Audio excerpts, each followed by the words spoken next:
Hello ফ্রিয়ন, আশা করি সকলে ভালো আছো। তোমাদের সকলকে স্বাগত জানাচ্ছি স্টাডিক এডুকেশনে।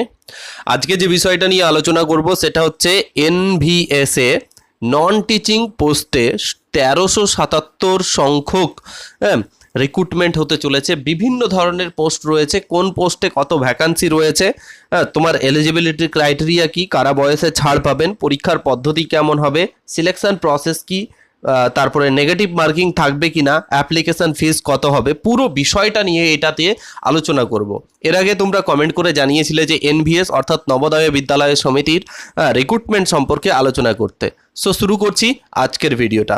সো দেখো, ফার্স্ট অফ অল আমাদের যে সমস্ত পোস্টে নিয়োগ হবে সেখানে দেখতে পাচ্ছ ফার্স্ট হচ্ছে যে ফিমেল স্টাফ নার্স অর্থাৎ নার্সিং পোস্টে নিয়োগ হবে। এর জন্য ভ্যাকান্সি রয়েছে আমাদের টোটাল 121 খানা। বিভিন্ন ক্যাটাগরিজ ওয়াইজ দেয়া রয়েছে, সেগুলো তোমরা দেখে নেবে যখন আমি এটা টেলিগ্রামে তোমাদের এইটা পোস্ট করে দেবো। পুরো ব্যাপারটাকে আগে শোনার চেষ্টা করো, ঠিক আছে?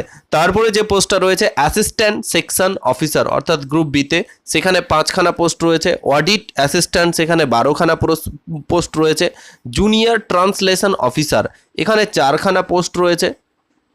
তারপরে লিগাল অ্যাসিস্ট্যান্ট এখানে মাত্র একটি পোস্ট রয়েছে, সেটা ইউআর এর জন্য। স্টেনোগ্রাফার 23 খানা পোস্ট রয়েছে। কম্পিউটার অপারেটর এটা তোমরা অনেক সময় অনেকে জিজ্ঞেস করে থাকো যে কম্পিউটারের পোস্ট বেরোয় না কেন, এখানে দেখো 2টা পোস্ট রয়েছে। তারপরে ক্যাটারিং সুপারভাইজার এটা 78টা পোস্ট রয়েছে, অনেকগুলো পোস্ট রয়েছে। তারপরে জুনিয়র সেক্রেটারিয়ান অ্যাসিস্ট্যান্ট, এটাকে জেএসএও বলা হয়, এখানে টোটাল 21 খানা পোস্ট রয়েছে। অ্যান্ড নেক্সট হচ্ছে জুনিয়র সেক্রেটারিয়ান অ্যাসিস্ট্যান্ট, এর মধ্যে দুটো ভাগ আছে, এটা 360 পোস্ট রয়েছে। এটা প্রচুর পোস্ট রয়েছে দুটো মিলিয়ে, হ্যাঁ। সেক্রেটারিয়ান আর দুটোই, ওটা গ্রুপ সি আর এটা হচ্ছে গ্রুপ সি এর জেএনভি গ্রেডের মধ্যে রয়েছে। ওকে, নেক্সট হচ্ছে ইলেকট্রিশিয়ান কাম প্লাম্বার, এর জন্য পোস্ট রয়েছে 128টা। অ্যান্ড ল্যাব অ্যাটেন্ডেন্ট এর জন্য পোস্ট রয়েছে 161টা। মেস হেল্পারের জন্য রয়েছে আমাদের 442টা। এবং এমটিএস যারা এসএসসি এমটিএস এর প্রিপারেশন করো তাদের জন্য 19 খানা পোস্ট রয়েছে। সব মিলিয়ে 1377টা পোস্ট রয়েছে। এবং যারা যে পদে যোগ্য প্রত্যেকের এলিজিবিলিটি ক্রাইটেরিয়া সম্পর্কেও আলোচনা করব, হ্যাঁ। এবং তোমরা জিজ্ঞেস করেছিলে, হ্যাঁ, তো তাই তোমাদেরকে এই বিষয়টা নিয়ে পুরো ডিটেলে বলবো, লাস্ট অবধি দেখার রিকোয়েস্ট রইল। ফার্স্ট অফ অল দেখো, পোস্ট নার্সের জন্য বলতে চাইছে তোমাকে বিএসসি নার্সিং করে থাকতে হবে, হ্যাঁ, যে কোনো রিকগনাইজ ইউনিভার্সিটিস থেকে বা ইনস্টিটিউশন থেকে।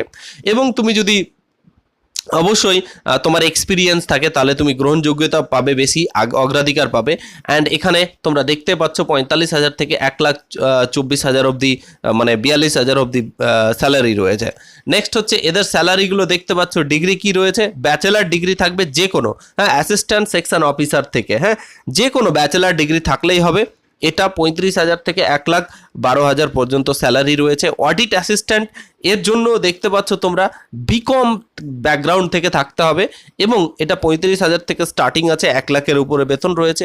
জুনিয়র ট্রান্সলেশন অফিসার এর জন্য আমাদের যেটা যোগ্যতা লাগবে সেটা হচ্ছে মাস্টার ডিগ্রিতে লাগবে, হ্যাঁ, এবং Hindi with English or English with Hindi compulsory পড়ে থাকতে হবে। এখানে ট্রান্সলেটেড একটা ব্যাপার রয়েছে, সেই জন্য এখানে ল্যাঙ্গুয়েজ বলতে পারো, ল্যাঙ্গুয়েজে যারা মাস্টার্স ডিগ্রি করেছো বেসিক্যালি হিন্দি আর ইংলিশ, তাদের গ্রহণযোগ্যতা পাবে।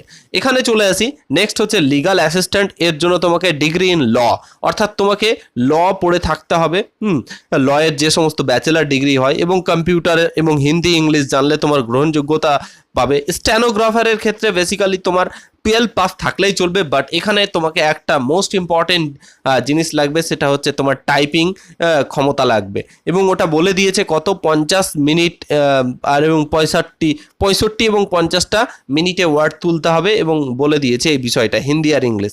নেক্সট চলে আসি কম্পিউটার অপারেটর। তো যারা বিকম বিএসসি বিসিএ করেছো কম্পিউটারে, ব্যাচেলার অফ কম্পিউটার অ্যাপ্লিকেশন, তো তাদের জন্য এই পোস্টটা রয়েছে। নেক্সট হচ্ছে সুপারভাইজারের জন্য নর্মাল ব্যাচেলার ডিগ্রি ম্যানেজমেন্টের ব্যাকগ্রাউন্ড থাকলে সুবিধা আছে, তো তারা এখানে অ্যাপ্লাই করতে পারবে। নেক্সট হচ্ছে জুনিয়র সেক্রেটারিয়ান যেটা পোস্টটা রয়েছে, হ্যাঁ, যেটা পোস্ট কোড 9 নাম্বার, এটার জন্য তোমাকে যে কোয়ালিফিকেশান লাগবে সেটা ক্লাস 12 পাস করে থাকতে হবে এবং তোমাকে টাইপিং ক্ষমতা ইংলিশ আর হিন্দিতে থাকতে হবে। এই হচ্ছে মেইন জিনিস। তাছাড়া এক্সপিরিয়েন্স থাকলে তো গ্রহণযোগ্যতা পাবেই আগে। নেক্সট, সিমিলারলি এটা কোড পোস্ট JNV গ্রেডের ক্ষেত্রে একই রকম জুনিয়র সেক্রেটারিয়ান ক্লাস 12 পাস থাকতে হবে এবং টাইপিং ক্ষমতা থাকতে হবে। হ্যাঁ, তাছাড়া তোমার যদি ম্যানেজমেন্ট ব্যাকগ্রাউন্ড থেকে থাকো তাহলে সেখানে তুমি সহযোগিতা পাবে, অর্থাৎ গ্রহণযোগ্যতা অগ্রাধিকার পাবে।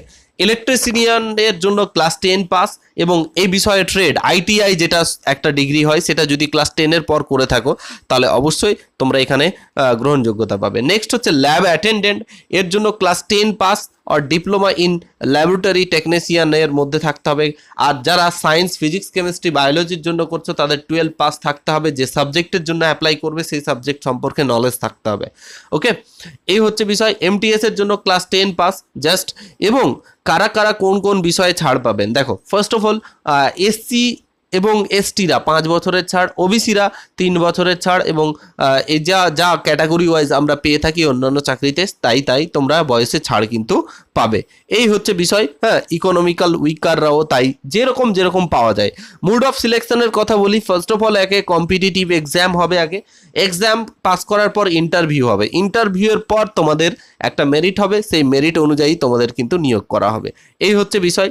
এক্সাম সেন্টার কোথায় রয়েছে? পশ্চিমবাংলার যদি দেখি, পশ্চিমবাংলায় যে সমস্ত জেলাতে রয়েছে প্রত্যেকটা ভারতবর্ষের প্রত্যেকটা জায়গাতেই রয়েছে। পশ্চিমবঙ্গে যেখানে যেখানে রয়েছে, কলকাতাতে রয়েছে, বর্ধমানে রয়েছে, আসানসোলে রয়েছে, শিলিগুড়িতে রয়েছে অ্যান্ড মালদাতে রয়েছে। প্রায় মোটামুটি এই 5খানা জায়গাতে রয়েছে এবং ভারতবর্ষের বিভিন্ন জায়গায় রয়েছে। যখন তোমরা ফর্ম ফিল আপ করবে তো এক্সাম সেন্টারও সিলেক্ট করতে পারবে। পরীক্ষার পদ্ধতি কি হবে স্যার? দেখো, প্রত্যেকটার পরীক্ষার পদ্ধতি রয়েছে, তার মধ্যে তোমার বলে দিই, এখানে যেমন রিজনিং থাকবে, জেনারেল অ্যাওয়ারনেস থাকবে, ল্যাঙ্গুয়েজ টেস্ট থাকবে, তারপরে হচ্ছে তুমি যে সাবজেক্টের আছো সাবজেক্টের নলেজ থাকবে। প্রত্যেকটা মিলিয়ে 120 নম্বরের পরীক্ষা হবে। এখানে প্রত্যেকটা জিনিস বলা আছে। আমি বেসিক্যালি যে কোনো একটাকে ভেরিফাই করছি, বাদ বাকিটা তোমরা তোমাদের যে পোস্টের জন্য অ্যাপ্লাই করবে সেটা তোমরা দেখে নেবে। হ্যাঁ, ওকে, তাহলে আমি এখানে যেটা করছি সেটা হচ্ছে ল্যাব অ্যাটেন্ডেন্টের জন্য করছি, ঠিক আছে? তো ল্যাব অ্যাটেন্ডেন্টের জন্য তোমাকে যেটা দিতে হবে সেটা হচ্ছে, প্রথম কথা হচ্ছে পার্ট 1 রিজনিং থাকবে 15টা কোশ্চিন 15 নাম্বারের জন্য, জেনারেল অ্যাওয়ারনেস অর্থাৎ জিকে থাকবে 15টা কোশ্চিন 15 নাম্বার জন্য, হ্যাঁ, ইংলিশ আর হিন্দি, জেনারেল ইংলিশ থাকবে 30টা কোশ্চিন 30 নাম্বারের জন্য। স্পেসিফিক নলেজ, ধরো তুমি ফিজিক্সে অ্যাপ্লাই করছো তাহলে ফিজিক্সের নলেজ তোমাকে 60 নাম্বারের জন্য জিজ্ঞেস করা হবে। সব মিলিয়ে 120 নাম্বারের পরীক্ষা। তারপরে তুমি এটা কোয়ালিফাই করলে ইন্টারভিউ কোয়ালিফাই করলেই তুমি চাকরিটা পাবে। এই হচ্ছে বিষয়। অ্যাপ্লাই করার জন্য অবশ্যই www.nvo.navodaya.gov.in এই ওয়েবসাইটে গিয়ে তোমাকে কিন্তু রেজিস্ট্রেশন করতে হবে।